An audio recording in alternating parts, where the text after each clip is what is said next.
जय भीम। 16 जानेवारी रोजी वंचित बहुजन आघाडीचे राष्ट्रीय अध्यक्ष ॲडव्होकेट बाळासाहेब आंबेडकर यांनी सगळ्या विरोधी पक्षांना एक पत्र लिहिलेलं आहे। त्या खुल्या पत्रामध्ये ईव्हीएमच्या विरोधात आणि election code of election rules हे जे 1961 मध्ये झालेली नियमावली आहे त्याच्यामध्ये झालेले बदल याबद्दल प्रामुख्याने बाळासाहेबांनी मांडलेलं आहे। नुकत्याच महाराष्ट्रामध्ये विधानसभा निवडणुका झाल्या आणि ईव्हीएम वरती अनेक ठिकाणी प्रश्न उठवले गेले। दोन मुद्दे याच्यामध्ये महत्त्वाचे, एक म्हणजे डेटा।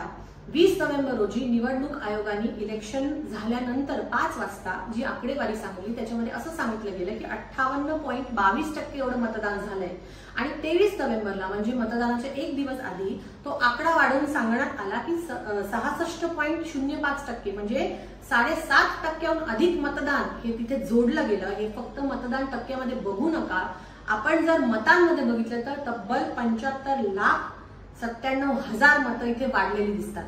3 प्रश्न प्रामुख्याने इलेक्शन आयोगाला म्हणजे निवडणूक आयोगाला बाळासाहेबांनी प्रश्नामध्ये पत्रामध्ये विचारलेले। एक म्हणजे एका मतदाराला निवडणुकीत जाताना तिथे मतदान करताना एका मतदाराला किती वेळ लागतो।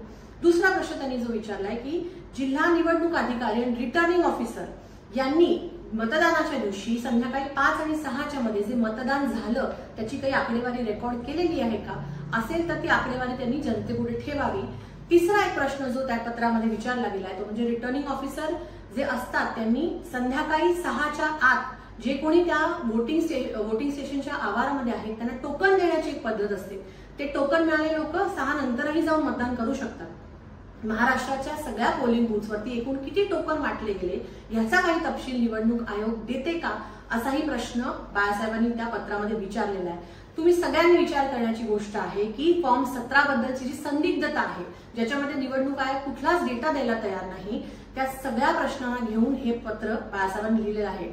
नुकताच कोड ऑफ इलेक्शन रूल्स मध्ये पण काही बदल केले गेले आणि ते बदल असे आहेत की निवडणूक संदर्भातले सगळेच दस्तऐवज डॉक्युमेंट्स हे सार्वजनिक करता येणार नाही।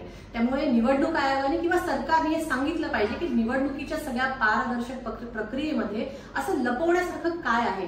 सगळ्याच विरोधी पक्ष नेत्यांनी सगळ्या विरोधी पक्षातल्या सगळ्या पक्षांनी हे विचार करण्याची गरज आहे आणि जे आवाहन बाळासाहेबांनी केलेलं आहे की आपले सगळे राजकीय मतभेद विचार मतभेद बाजूला ठेवून ईव्हीएमच्या विरोधातली लढाई ही आपल्याला एकत्र लढायला लागणार आहे। आपण बघूया की हे सगळे राजकीय पक्ष याला काय प्रतिसाद देतात। धन्यवाद। जय भीम, जय शिवराय।